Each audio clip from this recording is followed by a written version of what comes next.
Black billionaire hears janitor. Speak 9 languages. What he does next stuns everyone. Malik Donovan had built his empire from silence. Not from screaming headlines or flashy exposés, but from the kind of discipline that makes men dangerous.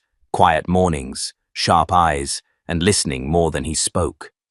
As the founder and CEO of Donovan Global Holdings, a logistics powerhouse that spanned 5 continents, he had heard nearly every accent under the sun. But nothing, not in Shanghai, not in Geneva, not even in Johannesburg, prepared him for what he overheard that Monday morning. He was on his way through the glass lobby of the downtown Seattle headquarters, a sleek tower of steel and ambition, sipping his usual black Americano. The place buzzed with early hustle, heels clicking, badge scanners beeping, whispered updates over Bluetooth headsets.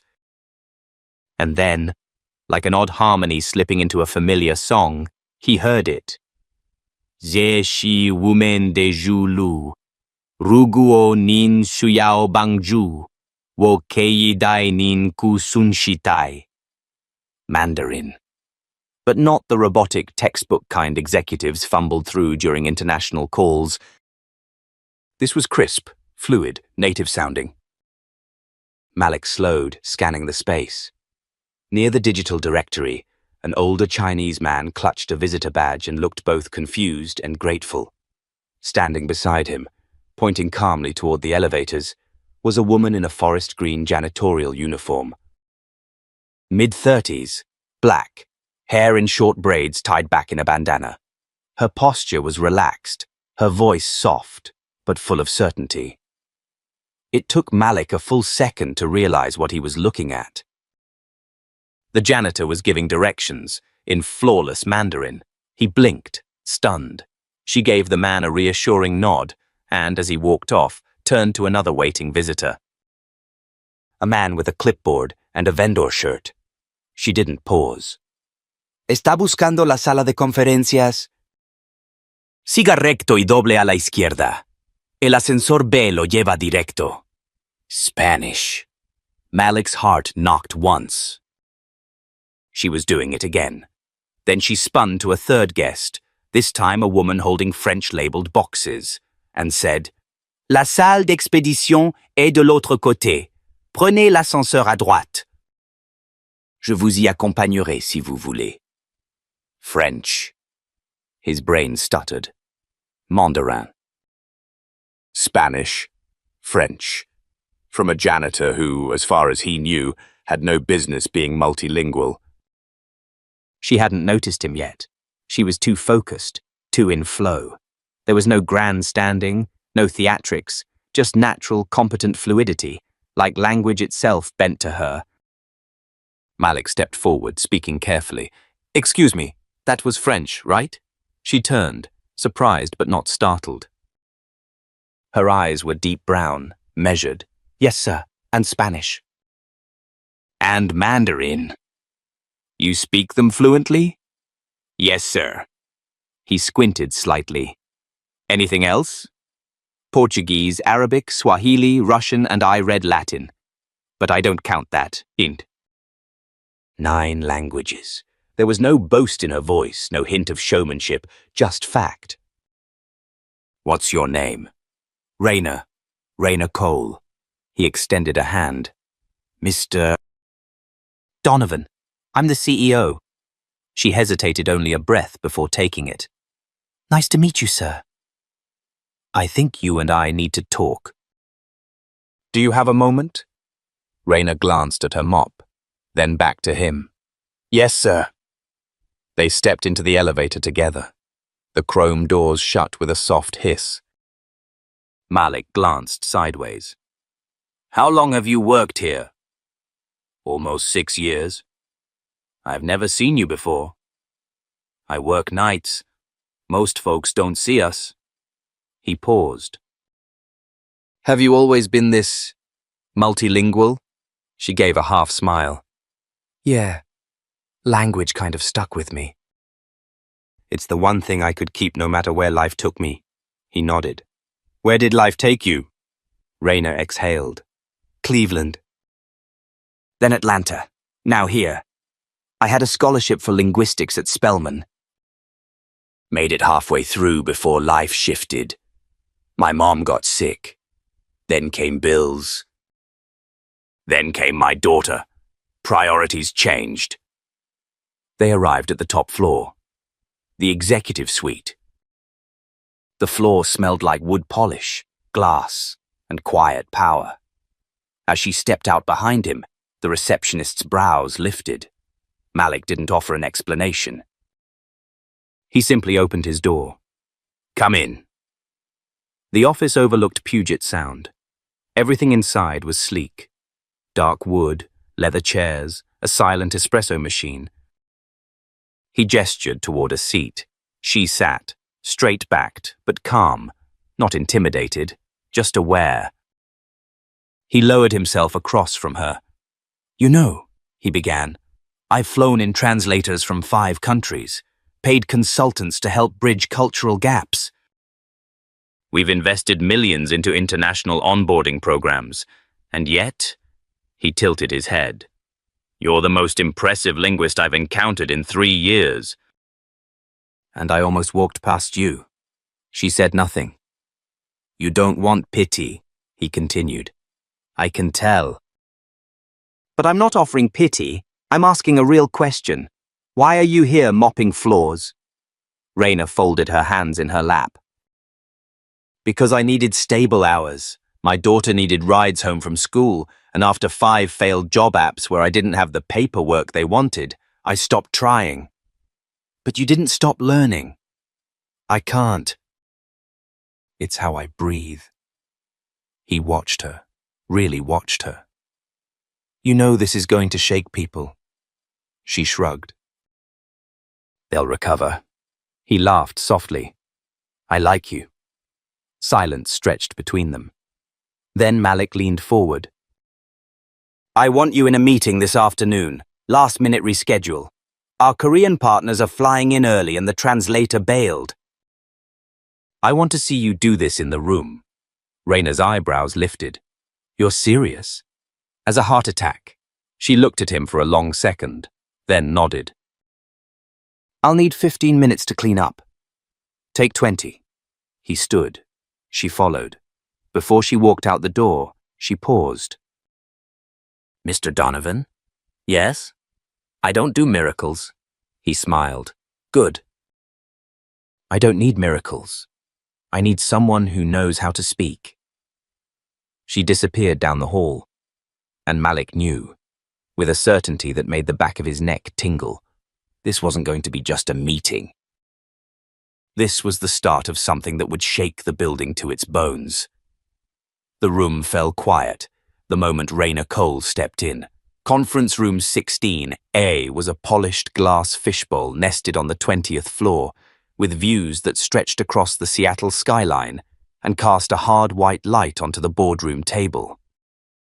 At one end sat 5 executives from Zhongquan Logistics, all in dark, tailored suits, their expressions unreadable behind polite smiles. At the other end was Malik Donovan, leaning back in his seat, tapping the tip of a pen against his knee with a rhythm that hinted at anticipation. The translator hadn't shown. Nobody expected a janitor to take their place. As Raina entered, every head turned. The room wasn't just quiet. It was tense, uncertain. A few people glanced toward Malik, expecting him to explain, to say something that made this make sense. But he didn't. He simply stood and gestured to the open chair beside him. Gentlemen, he said calmly, this is Ms. Cole. She'll be assisting us today. There was a blink of confusion.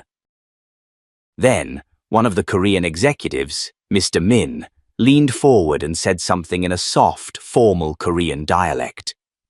Raina didn't miss a beat.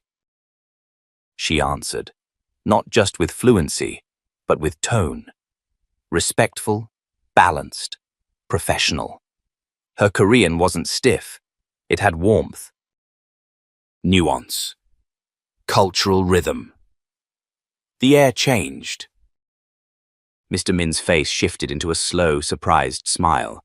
His colleagues exchanged glances. The man sitting to his left, who'd been tapping his pen in impatience, sat forward, now genuinely attentive. Malik didn't say a word. Rayner translated seamlessly as the meeting moved through technical discussion, logistics timelines, contractual clauses, and customs regulations.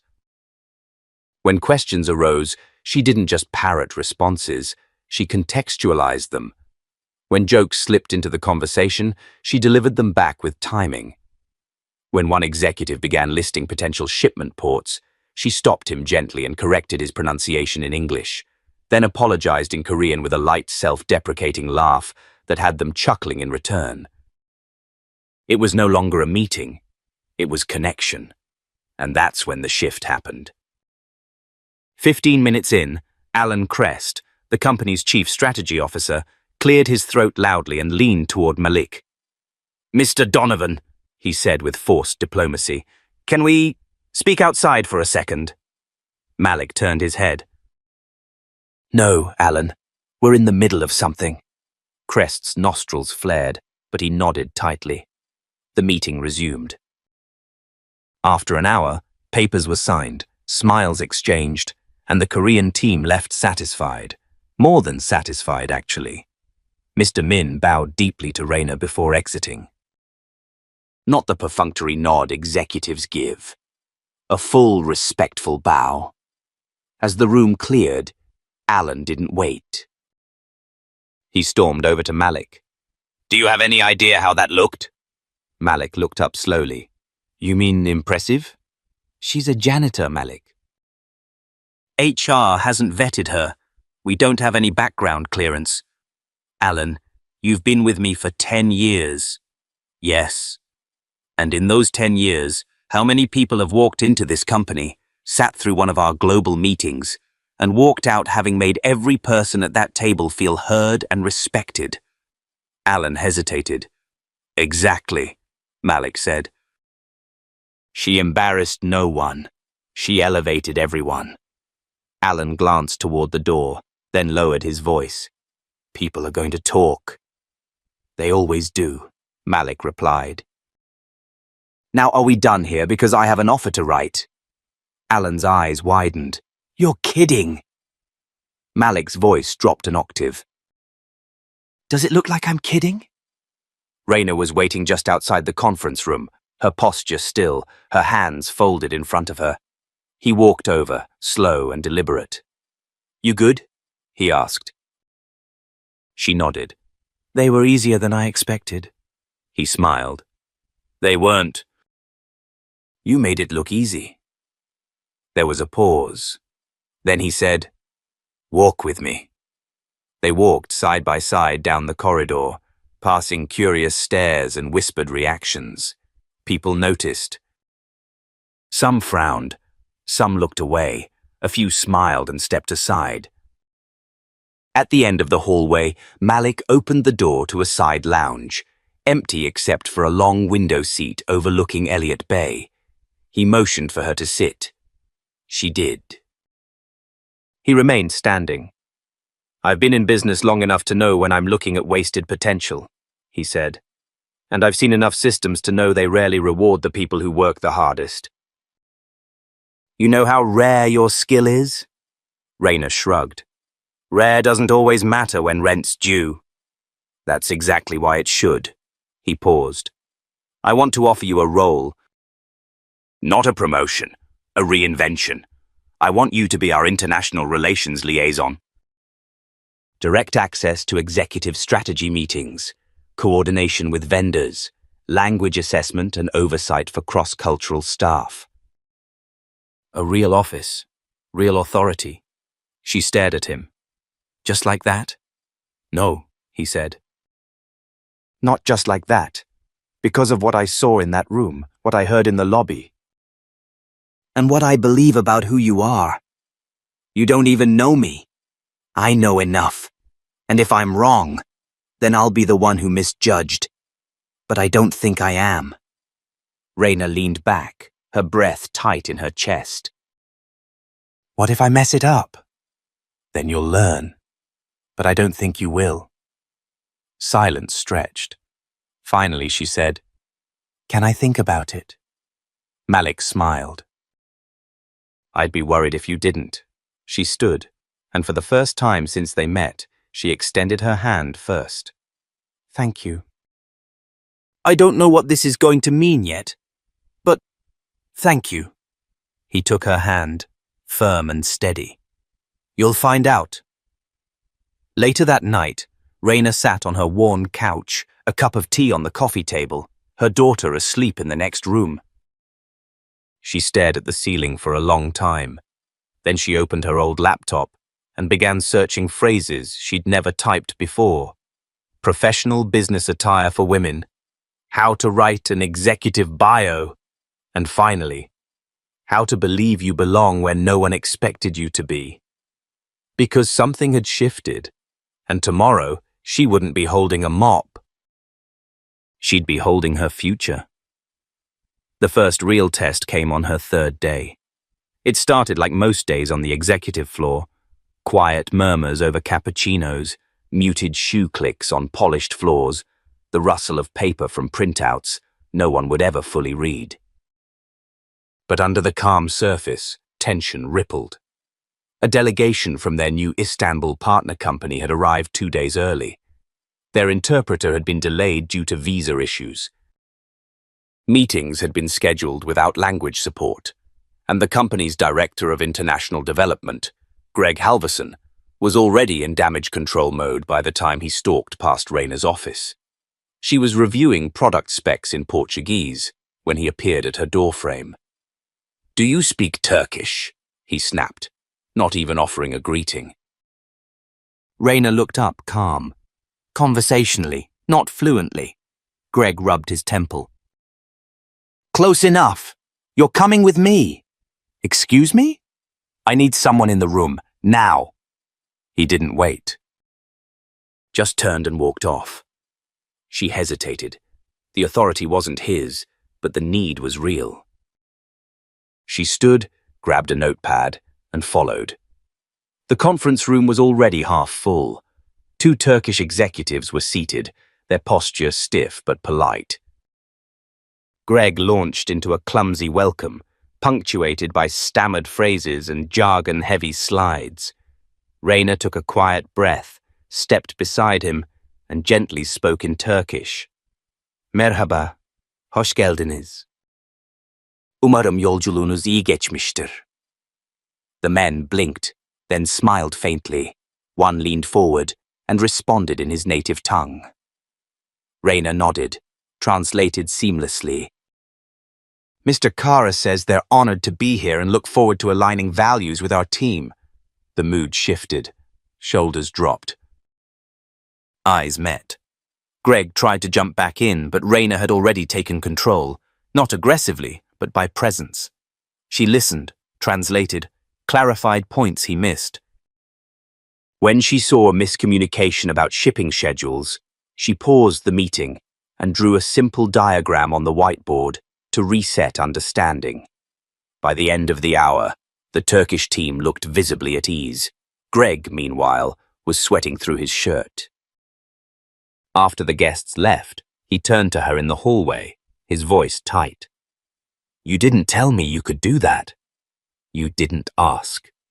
His jaw clenched. "Just don't overstep." "Your support, not the lead."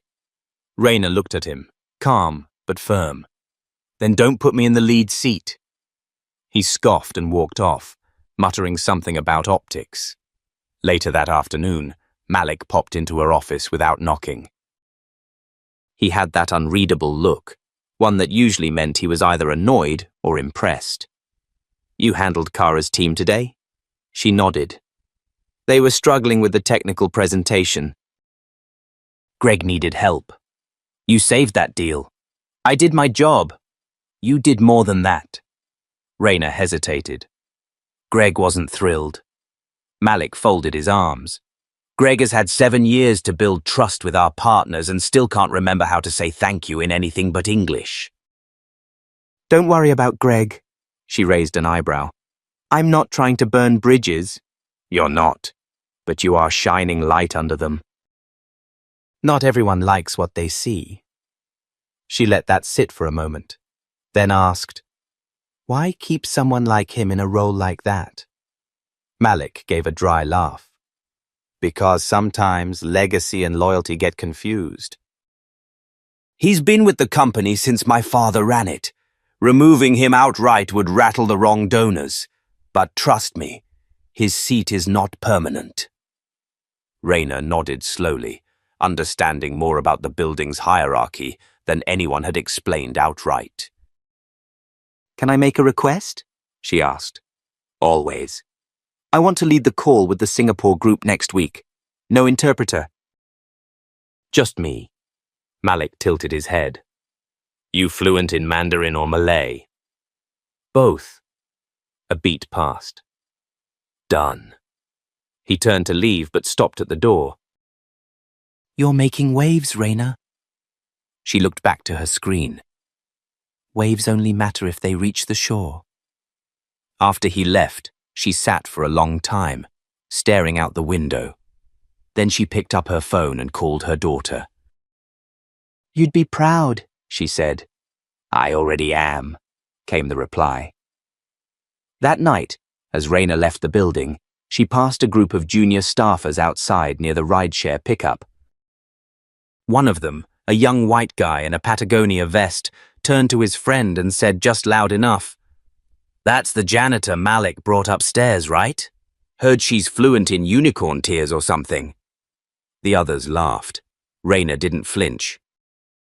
She kept walking, but what they didn't know was that inside her tote bag was a draft proposal she'd been working on for weeks, an internal training initiative for non-executive staff across departments, focused on cross-cultural communications, leadership, and advancement. It was titled Brilliance in the Background. And tomorrow, she'd leave it on Malik's desk, because she wasn't just filling a seat anymore. She was building a table. The first memo came in subtly. An internal email marked "For Review" sent from Human Resources, requesting Rayner Cole's documentation for executive clearance. It was phrased neutrally, all proper grammar and soft legalese. But the message beneath it was clear. Someone was checking whether she belonged. Rayner read it twice, then once more, before forwarding it to Malik with a single line. "Thoughts?" Within 20 minutes, he responded, "Ignore it. I'll handle it." But it didn't stop there. The next day, her keycard failed to open the executive lounge. She stood there, awkwardly holding her lunch, until a passing finance associate used their badge to let her in. No one said anything. They just watched her, like someone who'd taken the wrong elevator and didn't know it. Later that afternoon, a new team calendar circulated, weekly department heads meetings, with every senior officer listed except her. Rayner scrolled down the list 3 times. No mention of her name, her new title, or even her initials. She closed her laptop gently, breathed. That evening, she caught Malik in the hallway outside the strategy room. His coat was slung over one shoulder, phone pressed to his ear. When he saw her, he held up a finger, wrapped up his call, and turned. "You saw it?" she asked. "I did. Was it an oversight?" "No." Silence. He sighed. "Some people aren't ready for you to be at the table." "I didn't even ask for a chair." "You earned one anyway." She looked up at him. "Malik, I can fight my own fights. But if I keep getting left out of meetings, it's not a battle." "It's sabotage." "I know. I'll fix it." "You said that yesterday." "I meant it yesterday. I still mean it now." She nodded slowly. "Then give me access. Let me do more than wait for someone else to let me in. Put me in the room where it's hardest." Malik studied her. "Are you sure?" She gave a dry chuckle. "I wasn't sure when I was cleaning the stairwells either. But I still showed up." He gave a sharp nod. "Okay, there's a board committee meeting on Friday, a quiet one." "Old money, old blood, old biases. I'll get you a seat." "No, don't get me a seat. Just don't stop me when I pull up one myself. Friday arrived like a slow drumbeat. The boardroom on the 32nd floor was unlike the others. No glass, no view, just thick walnut walls, a long polished table, and chairs that creaked like they held secrets. Raina stepped in wearing a navy blazer, subtle gold earrings, and a confidence tailored tighter than her suit. The room fell silent. Eleanor Prescott, board member emeritus and 75 years of high society in a sharp maroon jacket, gave her a once-over. "Miss Cole, was it?" "Yes, ma'am." "You're early." "I've been early my whole life." It's how you catch what others miss. A flicker of something unreadable passed over Eleanor's expression. Malik entered a minute later, nodding at Raina without fanfare, and took his seat. The meeting began. Budget revisions, equity reallocation, expansion forecasts. And then came the segment on global relations. Malik turned to Raina. "Ms. Cole has an update." Every eye turned, some curious, some skeptical. One or two outright dismissive. Raina stood. "We've been losing money, subtly but steadily, on international vendor discrepancies. Poor translations, cultural mismatches, delayed customs entries due to improperly worded cargo manifests.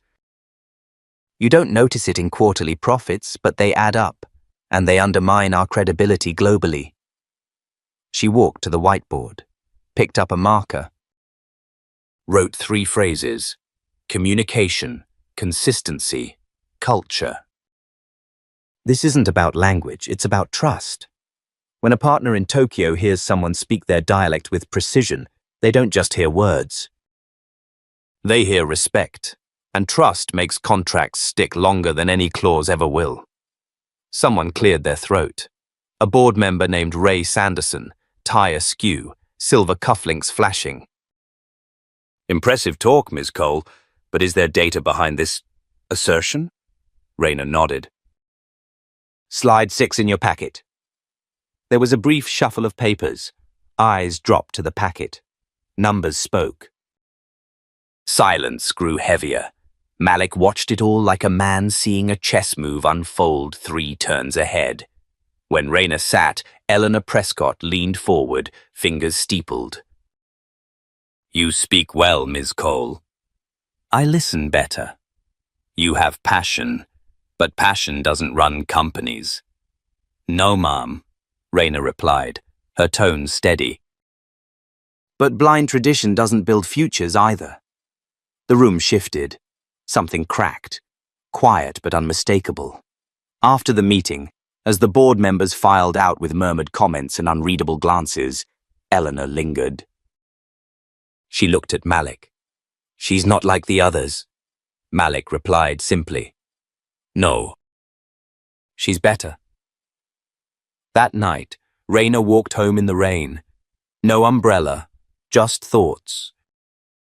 Her phone buzzed, a text from her daughter. "Mom, you were trending on the company's Slack. People are talking." "Good or bad?" Raina typed back. "Both." "Which means you're doing something right," she smiled. And as thunder rolled over Seattle's skyline, she knew something was different now. She wasn't just in the building anymore. She was rewriting its walls. The internal backlash didn't come with shouting or slammed doors. It came in silence. Pauses in conversations when Raina walked into rooms. Emails that used to copy her now mysteriously omitted her. Projects she'd been leading suddenly reassigned to more experienced staff. But what hit hardest weren't the politics. It was the shift in faces. People who'd smiled 2 weeks ago now avoiding eye contact. Or worse, offering empty pleasantries with forced cheer. Malik warned her this would happen. "This company doesn't like change unless it's packaged in a press release," he had told her.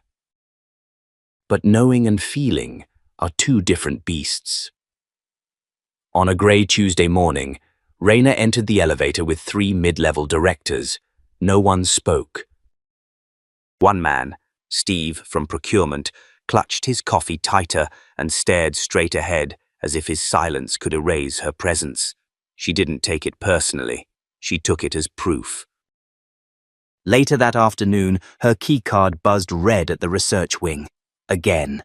For the third time that week, she didn't call it.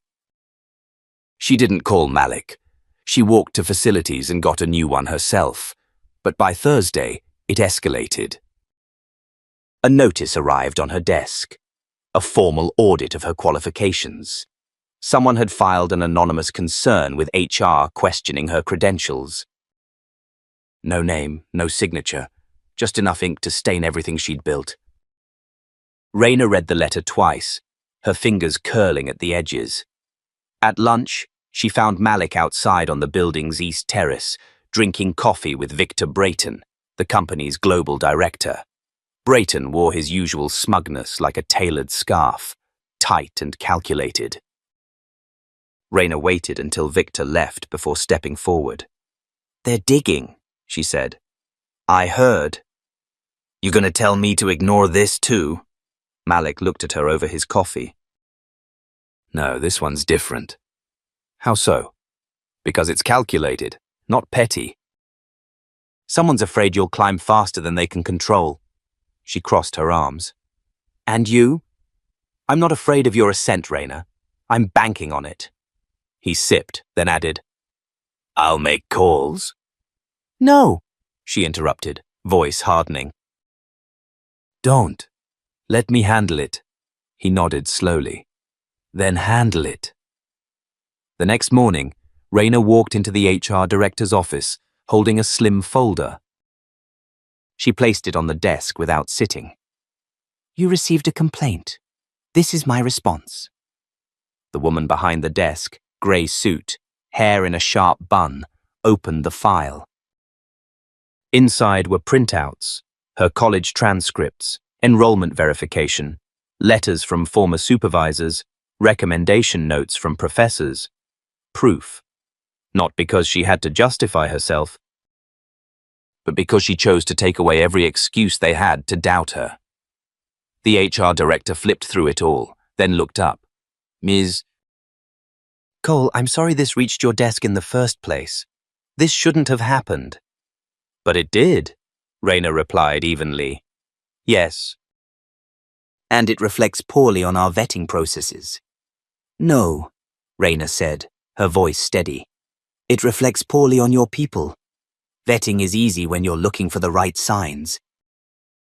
"The problem is, no one was looking for me to succeed." The woman looked down, chastened.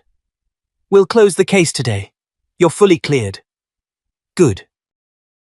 "Because I'm just getting started." That evening, she stayed late, not to finish a presentation, but to think. The company's rooftop garden was empty, winds cool against her blazer. She leaned on the railing and stared at the city lights, each one like a small victory she hadn't yet claimed. Behind her, a familiar voice. "Didn't know you were still here." It was Alan Crest, polished, composed, still wearing the same arrogance she remembered from day one. "I live here now," Raina replied without turning. He chuckled. "I heard about the HR complaint." "You handled it cleanly." "Did I? I expected you'd lash out, make a scene, play the victim." She turned. "Why? Because that's what you would have done if you were in my place?" He smiled tightly. "Touché." There was a long pause before he added, "People are watching you, Raina. Some want you to fail. Others hope you succeed just enough to prove they're not the problem. And you? I want to know if you're as good as Malik says." She met his gaze. "What if I am? Then you'll outlast us all." She turned back to the skyline. "Then maybe I will." As Alan left, she stayed behind, pulled out her phone, opened a message thread with her daughter. Typed, "You were right. They're not ready." Then added, "But I am." Hit send. Because this wasn't about fitting in anymore. It was about pushing forward, no matter who tried to pull her back. The storm didn't break with thunder. It came in the form of an email. Subject: Performance Evaluation, Reassessment, Raina Cole. Time: 9:00 a.m. Location: Conference Room 7C. Required: Executive Oversight Panel, present. Raina stared at the screen, expressionless. No context, no warning. Just a time, a room, and the implication that she was suddenly under formal review. Again. Malik was out of town in Dubai for a summit. Alan Crest was listed as interim oversight. And Greg Halverson, her favorite nemesis, had mysteriously CC'd himself on the calendar invite. It didn't take a genius to read between the lines. Still, Raina showed up 10 minutes early, notebook in hand, pressed blazer on, hair neatly pulled back. She didn't dress for a fight. She dressed like someone who had already won and was just waiting for the paperwork to catch up. Inside the room sat 3 people: Alan, Greg, and Eleanor Craig. Eleanor's presence made Raina pause for just a beat. The board member was rarely on site unless something was brewing behind the scenes, and she never came unless she planned to control the room.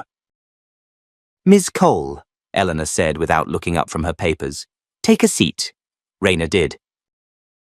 Calm, measured. Alan cleared his throat. "Let's begin. This is a preliminary review of your recent assignments, conduct, and role suitability." "My role has been reviewed already," Raina said. "Yes," Greg interjected. "But given recent frictions in department workflow and client protocol inconsistencies, it's appropriate to reassess." Raina folded her hands. "Meaning?" Greg smiled like a man who thought he was being clever. "We've received feedback that your presence in senior-level meetings has disrupted existing reporting structures. You mean I bypassed you, and you didn't like it?" He blinked. Eleanor finally looked up. "Ms. Cole, let me be frank. The board is concerned with precedent. You were elevated unusually fast. There are questions. About performance. About optics." There it was. The word they'd been dancing around for weeks. Raina leaned forward. "You mean because I don't look like you expected?" "Because I don't have a title from Wharton, because I learned languages in libraries and not at embassy dinners." Alan shifted, visibly uncomfortable. "You were promoted without going through the formal leadership pipeline," Eleanor pressed. "I was promoted because I proved I could do what no one else here could." "According to who?" Raina didn't break her stare. "According to the results. Istanbul, Seoul, Sao Paulo. Every stalled deal I've been pulled into has closed or progressed within 48 hours. Greg scoffed. "And you think that justifies skipping protocols?" "No," Raina said. "I think performance does." Eleanor leaned back, tapping her pen. "We're considering a restructuring. Your current title would be reassigned under a new department, reducing your decision-making authority until further review." Raina held her breath for a moment. Then she smiled. "May I speak candidly?" Eleanor gave a slight nod. "I've sat in rooms with heads of state and street vendors alike. I've translated dialects so nuanced they don't even appear in textbooks. And in every one of those rooms I've learned something." She paused. "But never have I learned more than I have in this building. About fear, about control, about the lengths people will go to protect their perception of power.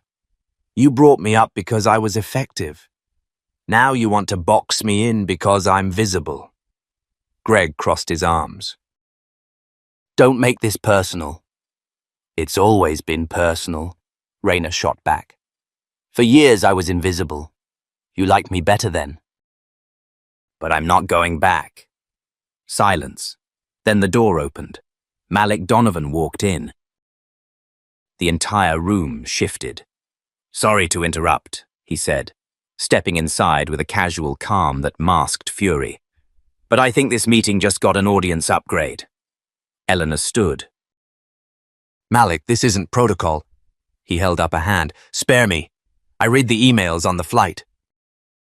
I saw the attached memo, and I saw the line you tried to slide past legal about limiting Rayna's strategic input. Greg's jaw tightened. We were only protecting the company's structure. No, Malik said. You were protecting your comfort zone. Rayna's doing work none of you can match, and your response is to demote her. Restructure her? Hell no. Eleanor's lips drew into a tight line. Malik, the board... The board answers to me, Malik said quietly. And this isn't about what Rayna's done wrong. It's about what she's done right. He turned to her. You still want this position? Rayna nodded. Then you keep it, not because of me, because of your results. And if anyone here wants to challenge that, I'll make sure their performance files get the same scrutiny. No one spoke. Eleanor gathered her papers. This isn't over. It is for today, Malik replied. She left. Greg followed, tight-lipped. When the door shut, Malik turned to Rayna. You all right? She exhaled. I'm tired of defending my seat. Then don't. Defend your right to build more seats. She smiled faintly. I left a proposal on your desk. Internal mentorship for cross-department staff. He raised an eyebrow. Let's review it tonight. Over drinks? I don't drink with my CEO. Then it's tea. And an invitation. She nodded once. You're buying. He grinned. Of course. That evening, after the building dimmed and the suits went home, Rayna stood at her window and looked out over Seattle's lights. She hadn't just survived the review. She'd won a war they didn't even realize they'd declared. And the next day, she would begin preparing the blueprint to make sure no one else ever had to fight the same battle alone. The storm hadn't passed. It had only gone quiet. Whispers replaced direct confrontation. Meetings grew colder. Hallway conversations stopped when Rayna entered the room. She wasn't naive. She knew this wasn't about performance anymore. It was about disruption, and she had disrupted the flow of power. On Monday morning, a message landed in her inbox from Malik. Subject: Presentation Review. Voice Initiative Time, 4:00 p.m., Main Auditorium. Attached was a short note. Let's show them what building a ladder really looks like. The Voice Initiative had started as an idea in the margins of Rayna's notebook. A proposal to train and elevate employees from non-traditional backgrounds, janitorial, maintenance, admin, to prepare them for leadership based on merit and mentorship rather than degrees and pedigree. Now it was becoming real. She would speak in front of 300 staff, department heads, and board observers. By mid-afternoon, the auditorium buzzed. Some attendees were curious. Others skeptical, and a few outright hostile. But Rayna walked to the podium with no script, no cue cards, just her story. She stood still for a moment, and then began. When I first stepped into this building, I was invisible.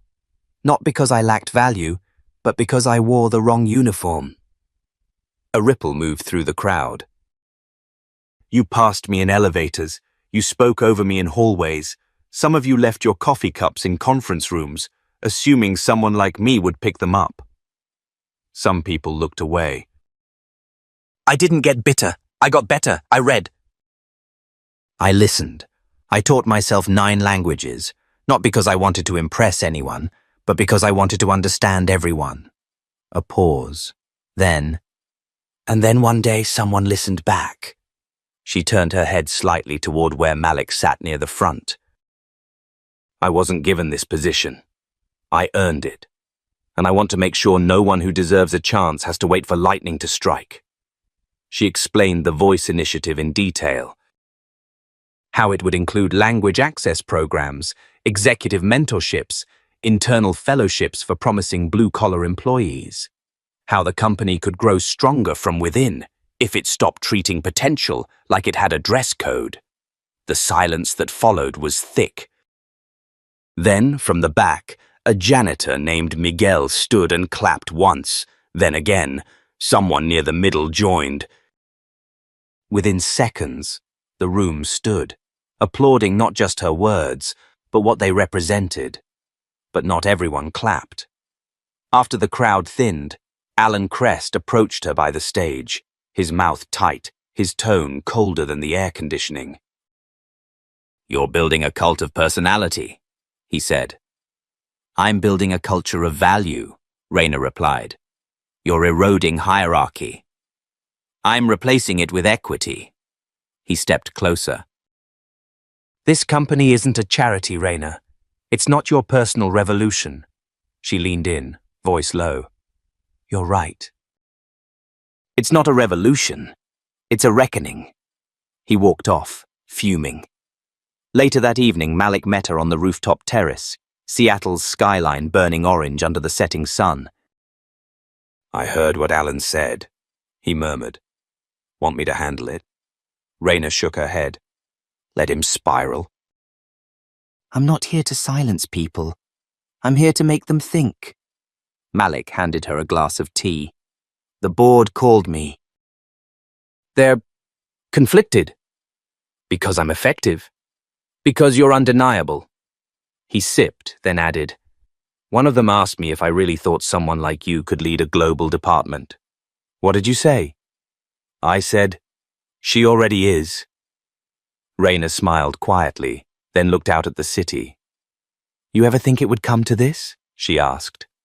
Malik didn't answer immediately. "No, I hoped, but I didn't think I'd see it happen this cleanly." "You're a catalyst, Raina, and people don't always welcome change. They fear it. I'm not trying to scare anyone. I know. But fear isn't about intent. It's about what you represent." They stood in silence, the wind brushing across the terrace. Below, the building lights flickered on, one by one. "You ready for what's next?" Malik finally asked. "No," she admitted, "but I'm going anyway." He raised his glass. "To the ones who go anyway." They clinked. Back in her office that night, Raina found an envelope on her desk. No name. Just her first initial on the front. Inside was a folded note and a key. The note read, "This opens the storage closet on sublevel 2. You should see what they used to store there. Might help your next speech." Intrigued, she took the freight elevator down. Sublevel 2 was quiet, dimly lit, dusty. She found the closet, turned the key, and opened it. Inside, she found dozens of old framed photos stacked against the wall, decades of the company's history. Most were glossy images of men in suits shaking hands in rooms of mahogany and marble. But in the back, she found something else. A black and white photograph, smaller than the rest, slightly torn at the corner. It showed a young black woman, wearing a janitor's uniform, standing outside the building's original headquarters in 1973. She held a mop in one hand, in the other, a notebook. And on her face, a look that mirrored Raina's exactly, determined, unapologetic, seen. She turned the photo over. A handwritten note read, "Cynthia DeLay, applied 3 times, got turned down each." But came back anyway. Raina smiled. She tucked the photo into her bag and walked back upstairs with a new fire in her chest. Because now she knew. She wasn't the first, but she damn sure wouldn't be the last. The Monday morning email hit the inboxes of every employee at Donovan Global Holdings just after 8 o'clock a.m. Sharp. Subject line, policy update, internal advancement recognition protocol. From Office of the CEO. The body was short, a handful of paragraphs. But what it said sent ripples through every floor of the company. Effective immediately, Donovan Global Holdings would be implementing a new pathway program, allowing non-managerial and operations staff to apply for executive training tracks, regardless of formal education, based solely on merit, internal recommendations, and language or cultural competencies. The program would be overseen by none other than Raina Cole. Some called it revolutionary, others radical, but one thing was certain. It was Raina's fingerprint, and everyone knew it. She walked into the building that morning, not in a power suit or tailored heels, but in her usual black slacks and soft grey blouse. She had learned quickly that authenticity wasn't in the fabric. It was in the posture. The way she held her chin when others tried to lower it. As she passed through the marble lobby, a young maintenance worker nodded to her with a shy grin. Another, from the IT team, offered her a quiet thumbs up. In the elevator, an older admin whispered, "About time someone like you got through that door." Raina simply smiled, but her hands were trembling. Just a little. Her office was quiet, warm with filtered sunlight and the faint scent of eucalyptus. On her desk sat a sealed envelope, unmarked. She opened it slowly. Inside was a folded note. "You lit the fuse. Now let it burn through every locked door. M." She didn't need a signature.